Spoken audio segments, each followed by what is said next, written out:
Okay, guys, hey, I don't want to say I told you so, but I think I told you so. Another one sold.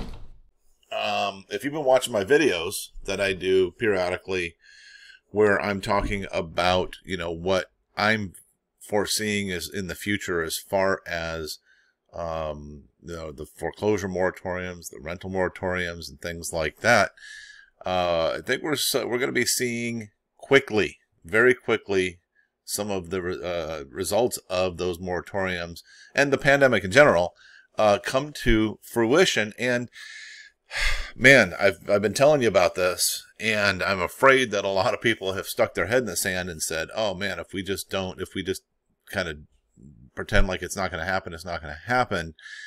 And if you can make your house payments and all this stuff, great. If you can make your rent, great.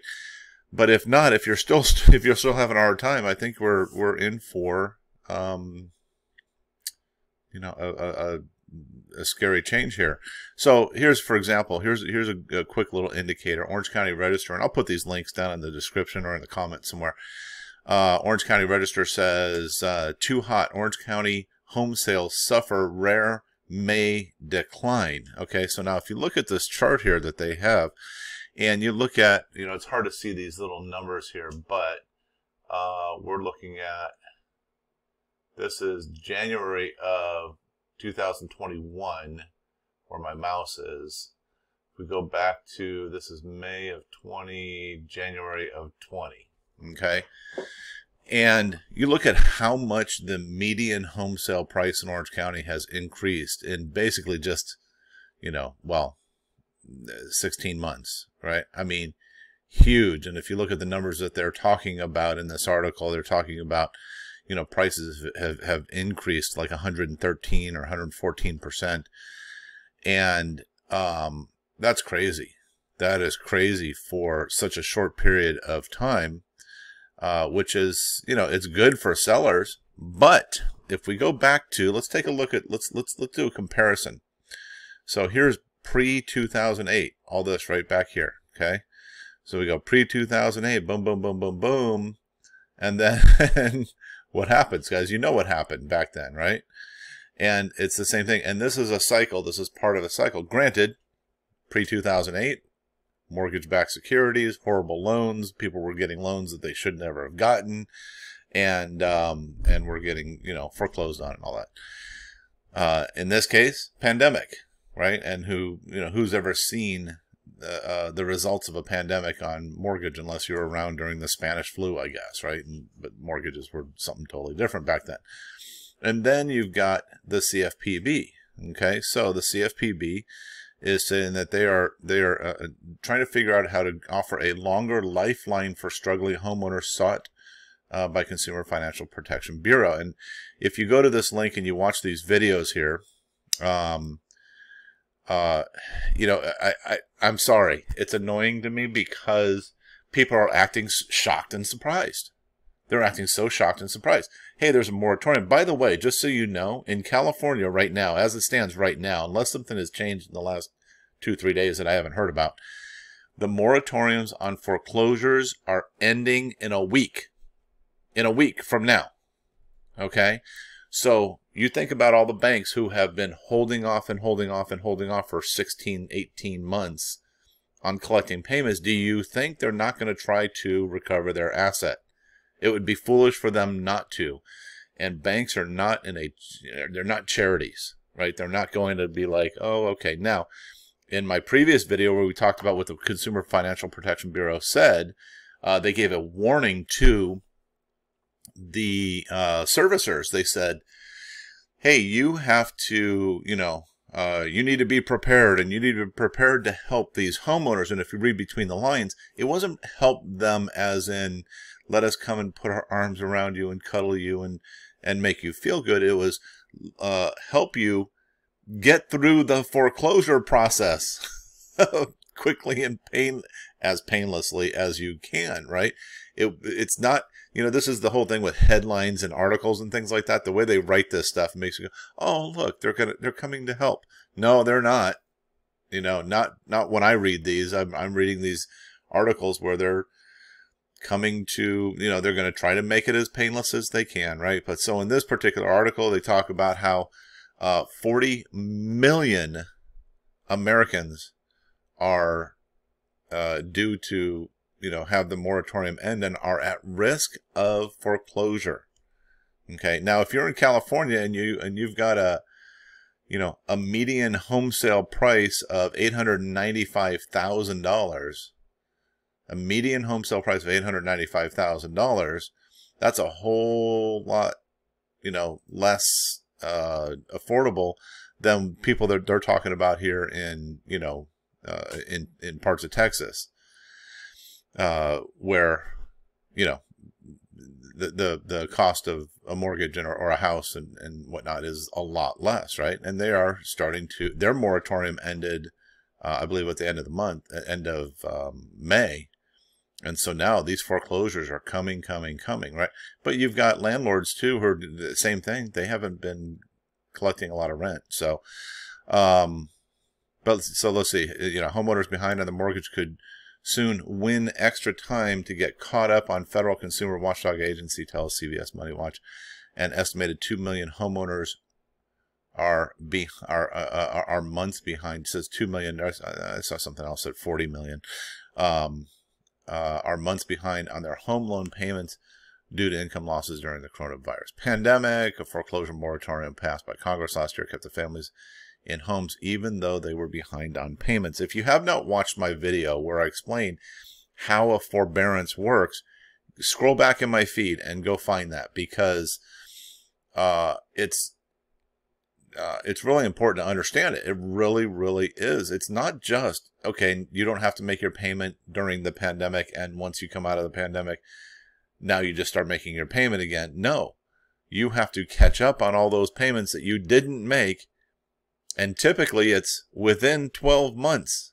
So now, if you haven't made your payment for a year, and now you have a year to catch up on those payments and make your current payments, now you're doubling your payment, right? So that's kind of the snapshot version of it. Go back and watch that video. I used about 1,000 Skittles to demonstrate it, so it's kind of fun. Yeah, foreclosure moratorium is set to expire next week. Yep, like I said, 1 week, hoping to gain more time for homeowners. Consumer Financial Protection Bureau is working on a new rule that would delay many foreclosure scenarios into the foreseeable future. What does that mean? What is delay? What are those foreclosure scenarios that they're referring to? Who knows?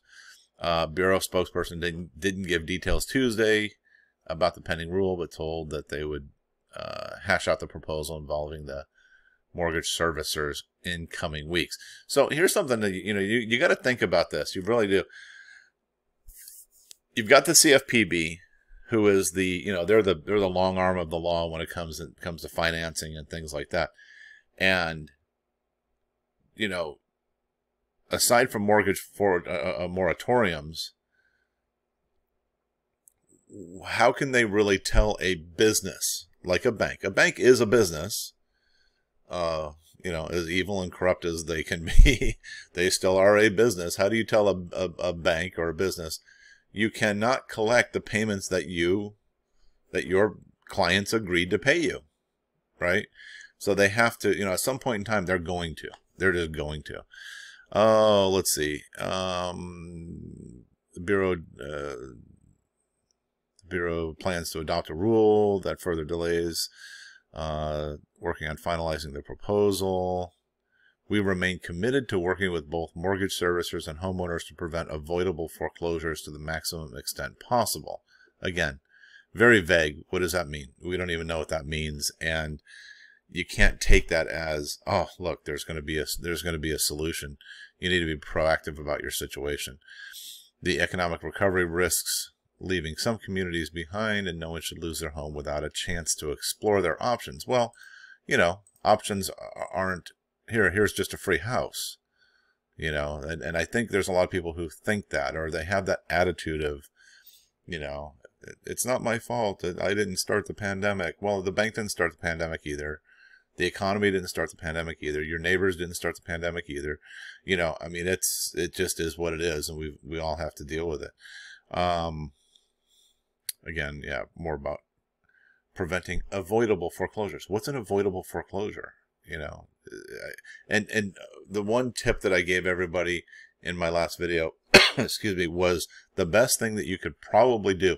If you're in a situation where you had an extended forbearance and now your redemption period is coming up, the best thing you can do is probably work out a loan modification with your bank. That's going to be probably the best solutions if the banks are on board with it, right? So you got to call your bank and do it now. Don't wait. Don't go, well, we still have payments we don't have to make for a while. No, don't wait, because now you're setting yourself up for failure. And at some point in time, they might just stop going, man, we're giving too many loan modifications. We can't do it. I don't know.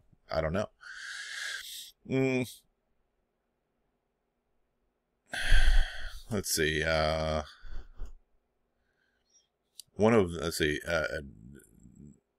In April, they introduced new rules aimed at preventing avoidable foreclosures. One of those rules was blocking mortgage servicers from starting foreclosure proceedings until after 2021. So maybe you got till December 2021. I don't know. The rule would only apply a house that is a borrower's primary residence. If approved, that rule would essentially give homeowners until 2022. So if it's approved, so that's a possibility. They could be doing that, but, you know, I guess if you just want to make no house payment until then and then get foreclosed on, I mean, I'm sorry, I'm not trying to be mean, but it is a reality, right? Because eventually, you guys know the deal. Everybody pays the piper at some point in time, right? So it's either now or it's going to be later. So yeah, so you see that headline, 19 million American homeowners face eviction, anyways, so guys, I just want you to be aware. I want you to be thinking about this. And also, when we go back to this, let's look at this chart here. We got this chart here, 895,000 for the median home sale price. If you're looking at your home, you're going, man, I don't think we can make the payments when we come back out of our forbearance agreement. But let's stick our head in the sand and wait. And then if if we do start getting all these foreclosures, I hope we don't. But if we still start getting all these foreclosures, then man, we've got to, you're going to see the market go like this, and you're going to give up a lot of equity. The big question is, well, fine, we sell our house. Where do we go? I don't know. But if you're pulling out $200,000, $300,000, $500,000 in equity out of your house, you probably have options. Okay. However, if the market crashes and you don't have any equity anymore and you can't make your payment and you get foreclosed, what options do you have then? None.